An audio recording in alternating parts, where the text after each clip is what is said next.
ላለፉት 6 ዓመታት ብታምኑም ባታምኑም አንድ ሰው ኢትዮጵያ ውስጥ ቶርች አይደረግም። በዚህ እኛ እንኮራለን።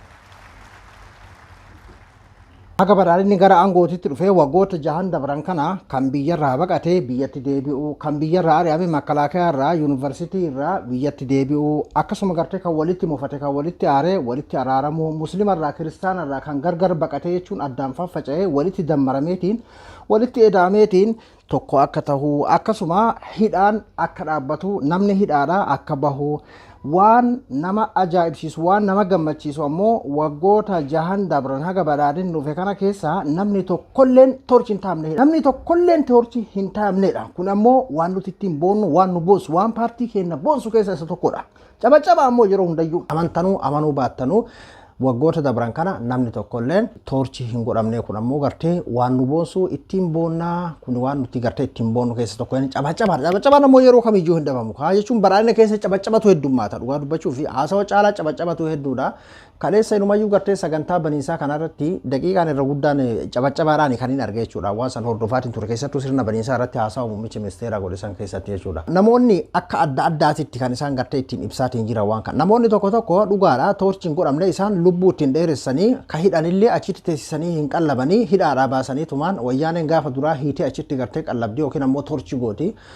Garuu badhaadhinni hidhaadhaa baasee yeroo sanitti gartee mataa dhaheetiin ajjeesaa torchi hin godhu ka jedhee gartee akkasii bifa qoosaatiin kan ibsullee jira jechuudha. Kabira ammoo wantummaan gartee abiy wantummaan inni jedhu wantummaan paartii kanaatiyyuu faallaadha bakka akkaataa wanti inni jedhu guutumatti amma fakkeenyaaf amma dhuguma haasoo inni kana haasoo kana keessatti amma daqiiqaa gabaabduu kana keessatti kan amma dhageessan kun hundi isaatiyyuu amma atummaan umee akkame fakkeenyaaf ammoo kan jechummaan kun torchi jedhullee jira. Namoonni adda addaa sooshaal miidiyaa kanarratti jechuudha. Nuti waggoota 6 kana nama tokkollee hin darrabne, mana hidhaa keessatti nama tokkollee hin darrarre. Bakka paartiin badhaadhinaa akkanaa misoomatti jira, kiroodaritti godhu jira, akkasii jedhaniituma osoo dhiisanii bakka gartee dimokiraasii san beekaatuma osoo dhiisaniitumaan bira dabranii akkasuma dhiisanii irra wayya. Yeroo garii waan paartii kana diigu jechuun waan tokko wanni faallaa poozitiivaaf negeetiifa, wanni faallaa walii tokko wal diigami akkaataa Oromoo keessa jiru. Mee warri badhaadhaa kun yeroo takka sodaachisaadhaa fi nama afaan lugaamuu fi afaan qabuu qofaa miti. Mee keessa deemaati mee dhugatti namni paartii kana akkamiin laalaa jira kan jedhu namoonni faallaa gartee paartii kanaa jiru kama saahiba keessanii mee keessa gadi bu'aa gaafadha kaadiroonni. Joowar waan tokko jedhee ture bara amma dura. Warri kuni wayyaaneen kaleessan kijibdi jedhe kijibdu san ammoo uummataan sobuudhaaf malee akka kijiba ta'e ni beeyti jedhe. Warri kun warri badhaadhinaa kun kijiba tan ammoo dhugaadha jedhee ofitti mee akkasii fudhataa jedhee ture. Mee dhugaa jettanii qofa akkasii gartee waan fi badhaatan kana ummata hundaan akkasin jira yoo dhugaa isin fakkaatellee ummata gaafadhaamee hawaasa haga tokko jechuun namoonni tokko tokko dhugaa isin fakkaatu jiraaf jira barammaan. Ummanni biyya keessaa yaa jira kenna haga hin qaanfate malee gabroomsarraa gabroomsaa hin hawwinuudha malee wayyaanetti safni haga jedhu takka irra gahee bara yaa jira kenna ummanni akka darraa isin godhaa jirtanirraa jechuudha. Bara gaafa wayyaanee gabbaafamee haati laalchifameetiin akka dhoysaadhaan bara akkuma isin hubaatan torchi gooti dhoysaadhaan torchi gooti bara wayyaanee arran tana torchiin baddirree irratti bara osoo afaan hin haasoysiisaati bara.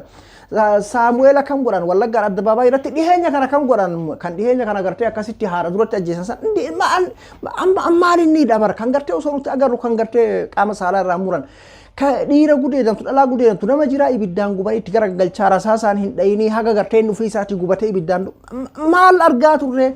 Rabbichuu dabbiraal dhugaa rabbii dabbiraal wallaahi kun sirrii miti kun. An yoo waa'ee badhaadhinaa nuti qamadii ala ergine jechuun uummanni quufa keessa jira. Dhugaan takkattiin takka jirti.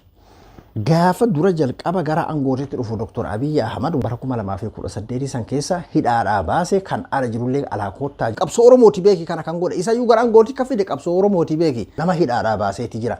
Guutuu namoota wayyaaneen hiitisan hidhaa. Achi booda manni hidhaa guutamee barumsaa keessatti hidhaan turre amman tana Oromiyaa keessa nama kuma dhibbaan lakkaa'amu qeerroon bakka adda addaa keessaa gartee kan hidha waan gaafa wayyaanee hin tayamin meeqaa tamtu godhamaatiin jira. Ilma keettu bosona jira jedhamee aayyoo Oromoo daalatti ta'e ilmaan guddisuudhaaf dhiiga fixatti ta'e moggaa 60-70 meeqatu achi gargalfameetiin ajjeefame. Meeqatu ilma kee bosona jedhamee abbaa meeqatu ajjeefame. Abbaa Gadaa Tuulamaa Goobana Hoolaa isuma ilma keettu bosona jira jedhameetiin hagam darrame. Inni miidiyaa sodaadhee jira akkana doorsan akkana godhan jedhee yeroo meeqa miidiyaatti gabbayeetiin dhugaadhaan rashanaa jira torchi godhaan jiru yoo jedhame akkasitti adda baasuudha. Irra guddaa amma torchi caalaa rashanaadha mana hidhaa keessaa hin tursiifamu. Yeroo baritti gartee ajjeefamee reeffa awwaalan orgamee loltuudhaan eegamu waan gaafa wayyaanee hin argamin jechuudha. Gaafa jiru jalqaba gartee gara qeerroon qabsoon qeerroodhaa gartee nama hunda gara biyyaatitti galchee gartee sanitti fakkeenyaaf abiyyee namoota hidhaa baasuudhaan waan hunda akkuma jedhame kana namoota torchi taatiin